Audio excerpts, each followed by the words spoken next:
Le récit de la troisième visite de Jésus-Christ à Béthanie est relaté dans Jean 12.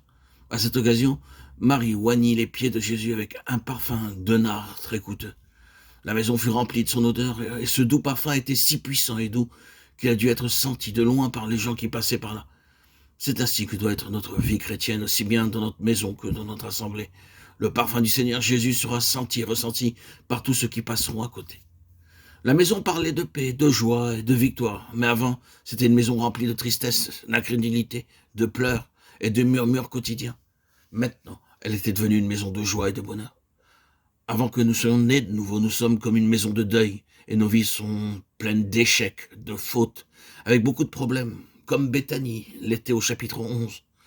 Dans certaines maisons, les gens sont pleins de murmures et de plaintes, et cette maison est aussi comme cela autrefois.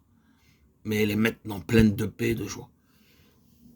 C'est aujourd'hui une maison de fraternité, d'adoration et de victoire, parce que sa puissance de résurrection est entrée dans la famille. Dans Jean 11, nous voyons qu'ils ont expérimenté la puissance de résurrection collectivement jusqu'à ce moment. Marthe et Marie avaient respecté le Seigneur Jésus, elles l'avaient aimé et honoré, mais elles n'avaient pas la puissance de résurrection que le Seigneur était disposé à leur donner. Comme nous voyons aussi dans Job 1.1, Job respectait Dieu et l'honorait dès le commencement.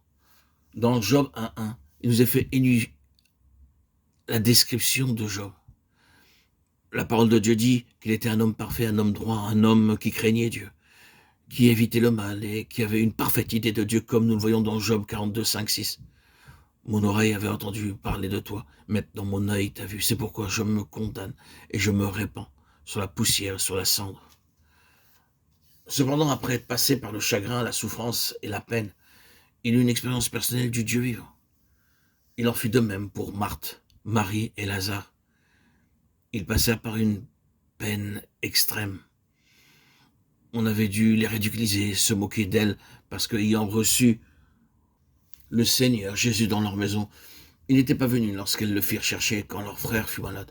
Ainsi, beaucoup de Juifs ont dû se moquer, les ridiculiser en disant « Voyez-vous, vous l'avez honoré, respecté, accueilli dans votre maison et entretenu maintenant, au moment de votre affliction, il n'est pas venu. » Ainsi, elles firent face à d'extrêmes difficultés, à la peine et à la honte.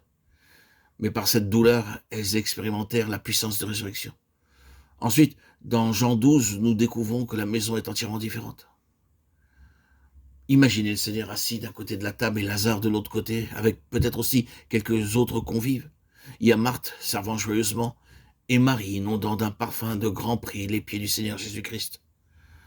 Ces 5 choses parlent de grâce pour une vie triomphante, un heureux foyer et une église vivante. Très tendrement et très joyeusement, ils ont fait du Seigneur Jésus-Christ le chef de la famille. Jusque-là, il n'avait été qu'un invité. Chaque fois qu'il venait, elle le recevait comme un convive, l'honorait, lui donnait de la nourriture et l'entretenait. Il n'était alors qu'un invité. Maintenant, elles ont découvert par expérience qu'il est leur Seigneur, leur Sauveur et leur Créateur, et qu'il doit être le chef du foyer et de leur vie. Ainsi, elles lui ont donné la direction de tout. Lorsqu'elles étaient dans la peine, beaucoup sont venus pour les consoler et les réconforter, mais ils ne pouvaient pas les sortir de leur chagrin, ils ne pouvaient pas faire sortir Lazare du tombeau. Mais le Seigneur Jésus résolut tous leurs problèmes, sécha leurs pleurs et leurs larmes et fit tourner leur chagrin en joie. Ainsi, volontairement et joyeusement, ils ont fait de lui le chef de la famille. Nous trouvons sur des panneaux muraux dans beaucoup de maisons, Christ est le chef de cette maison. L'invité, invisible de chaque repas, l'auditeur silencieux de chaque conversation. Toutefois, le Seigneur est le chef sur le mur seulement. En fait, il y a quelqu'un d'autre, c'est peut-être l'épouse et non le Seigneur Jésus. Le mari amène l'argent seulement, mais l'épouse contrôle tout. Oh, bien des décisions importantes sont prises par les épouses.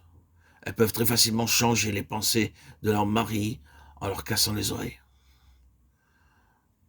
Le Seigneur Jésus est le chef d'une maison heureuse. Il doit être la tête vivante dans toutes les activités, dans tous nos projets, dans tout ce que nous faisons. Même individuellement, il doit être notre tête et nous devons aller à lui et le consulter pour chaque chose.